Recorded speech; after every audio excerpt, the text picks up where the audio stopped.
Hello guys. आज मैं तुम लोगों के लिए class twelfth application of integrals 8.1 exercise NCERT के अकॉर्डिंग जो है वो मैं बना रहा हूँ। ठीक है। तो लास्ट वीडियो में मैंने क्वेश्चन नंबर 1 बताया था कंसेप्ट के साथ, ये 2 है। और पहले भी बता दिया है कि मैं तुम लोगों के लिए क्लास ट्वेल्थ का जो कंप्लीट मैथ्स है वो कराने वाला हूँ अपने चैनल पे, जो स्पेशली बैक बेंचर्स ग्रुप के लिए रहने वाला है। ठीक है। तो चलो देखते हैं इस वीडियो में कैसे इसको सॉल्व किया जाए। तो देखो, मैंने कल बताया था कि Y square is equal to X के फॉर्म में अगर रहता है तो वो पैराबोला का इक्वेशन रहता है। तो अपने को पहले आना चाहिए कि इक्वेशन को कैसे आइडेंटिफाई करते हैं, ये क्या है। ये फिगर बनाने से पहले हमको पता रहना चाहिए ना, ये ग्राफ किस चीज़ का बनेगा, ये इक्वेशन किस शेप के लिए है। तो ये है हमारा पैराबोला। ठीक है।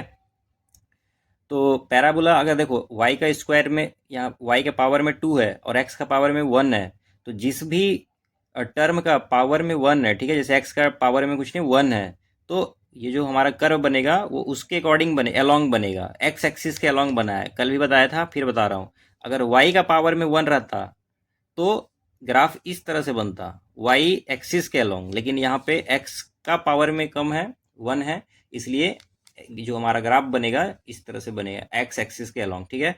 दो पॉइंट दे रखा है, X equal to 2, X equal to 4, और बोला है फर्स्ट क्वाड्रेंट में। इतना इन्फॉर्मेशन के साथ जो हमें फिगर मिल रहा है, जो एरिया शेडेड यहाँ दिख रहा है, इसका हमें निकालना है एरिया। ठीक है। इस वाले पोर्शन का एरिया निकालना है। तो देखो, एक्स इक्वल टू 2 ये पॉइंट है, एक्स इक्वल टू 4 ये पॉइंट है, फर्स्ट क्वाड्रेंट में है, एक्स एक्सिस पर है।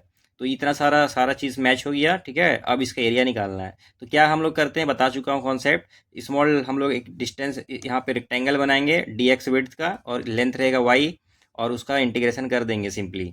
ठीक है। तो यहाँ से सॉल्यूशन करना हम लोग स्टार्ट कर रहे हैं। तो देखो, यहाँ से सॉल्यूशन कर रहा हूँ। ठीक है। तो सबसे पहले हमें क्या करना है, एरिया निकालना है। इसका आप अगर चाहो तो नाम भी दे सकते हो, हमें इसका नाम दे देता हूँ मैं ABCD। ठीक है। तो लिख दो यहाँ कि एरिया ऑफ ABCD, इस वाले पूरे चीज़ का। तो इंटीग्रेशन किसका करना है, तो y dx, और लिमिट कहाँ से कहाँ तक जाएगा, x इक्वल टू 2 और x equal to 4। Lower limit है 2, अपर लिमिट है 4। अब देखो, y के टर्म्स में हमें यहाँ पे लिखना है, क्योंकि इंटीग्रेशन कर रहे हैं x के रिस्पेक्ट में, तो y के टर्म्स में नहीं लिखना है इस इक्वेशन को, तो इसको चेंज करो। तो यहाँ जो Y square is equal to 9x है, इसको कर लो x के टर्म्स में। तो y इज इक्वल टू क्या हो जाएगा, अंडर रूट 9x, तो रूट से बाहर ले लो, तो ये हो जाएगा 3 रूट x। ठीक है। तो यहाँ पे करने का मतलब है कि 3 रूट x dx का इंटीग्रेशन करना है, लिमिट 2 से 4 तक करेगा। सिंपली 3 को बाहर ले लेते हैं, इंटीग्रेशन करना किसका है, x का। पावर, देखो रूट का मतलब क्या होता है, पावर में 1/2, मतलब एक्चुअली इंटीग्रेशन इस चीज़ का करना है। कोई दिक्कत नहीं है यहाँ तक। 3 को बाहर ही रखते हैं, यहाँ लिमिट रहेगा 2 से 4 तक का। ठीक है। 3 बाहर ही है, इंटीग्रेशन करो, x का पावर हाफ। क्या करते हैं, 1 ऐड हो जाएगा, x का पावर n रहता है, तो क्या फार्मूला यूज़ करते हैं, x का पावर n का इंटीग्रेशन करना है dx। तो ये हो जाता है x का पावर n+1 अपोन में n+1, इतना रहता है, पता है ना। Very good. तो यहाँ पे x में पावर में 1 ऐड करो, तो ये हो जाएगा x का पावर में 3/2, नीचे भी आ जाएगा 3/2। इंटीग्रेशन हो गया, लिमिट रखना है 2 से 4 तक का। ठीक है। देखो आगे देखो। तो अभी यहाँ पे एक काम करो, ये जो 3/2 है, इसको जब हम बाहर ले लेंगे तो क्या हो जाएगा, ये 2 चला जाएगा ऊपर, और 3 से 3 कट जाएगा, मतलब पहले से यहाँ 3 है, नीचे 3 आएगा, ये कैंसिल हो गया। कहने का मतलब सिंपल था। अब देखो यहाँ पे क्या है, एक्स का पावर क्या बचा, 3/2, लिमिट रखना था 2 से 4 तक का। चलो लिमिट रखते हैं। तो बाहर में हमारे पास है 2, एक बार अपर लिमिट रखते हैं, फिर माइनस लोअर लिमिट।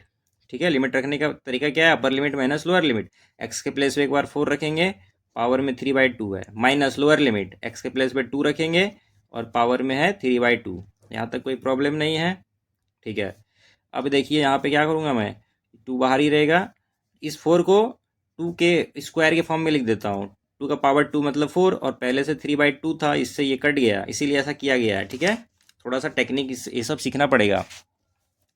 फिर माइनस, तो यहाँ पे क्या है, 2 का पावर में 3/2 है। ठीक है। देखो 2 का पावर 3/2 का मतलब क्या हुआ, 2 का क्यूब करो, 2 का क्यूब करो तो 8 हो जाएगा, और अंडर रूट कर दो इसको, तो ये हो जाएगा इस टाइप से। ठीक है। बात समझ में आ गया। और ये हमारा ये हो गया। तो देखो यहाँ पे टू का पावर में क्यू है, ठीक है, तो इसका आंसर आ जाएगा 8 और माइनस अंडर रूट में 8 पहले से। थोड़ा सा इसको सॉल्व किया जा सकता है, ठीक है, अगर चाहें तो इसको सॉल्व कर सकते हैं। कैसे सॉल्व होगा? मल्टीप्लाई करके। तो देखो ये 8 टू जा कितना होता है? 16 होता है। ये 2 इससे मल्टीप्लाई करेंगे तो ये 2 अंडर रूट 8 आ जाएगा। या तो इतना भी आंसर छोड़ सकते हैं या एक और काम कर सकते हैं, 16 को यहीं रहने देते हैं, 2 भी यहीं रहने देते हैं। देखो ये जो 8 है ना, अंडर रूट में 8 बचा है, इसको बाहर ले लेते हैं। इसको कैसे ब्रेक करते हैं? इस 2 को हम लिख सकते हैं 2 इंटू 2 इंटू 2, ठीक है, तो ये एक बाहर आ सकता है। तो 16 देखो 2 एक बार पहले से है, इससे एक आएगा तो ये हो जाएगा 4√2 स्क्वायर यूनिट। ये हमारा आंसर आ चुका है फाइनल। इस तरह से भी आप लिख सकते हो, ठीक है। आई होप समझ में आ गया है। तो मिलते हैं नेक्स्ट वीडियो में।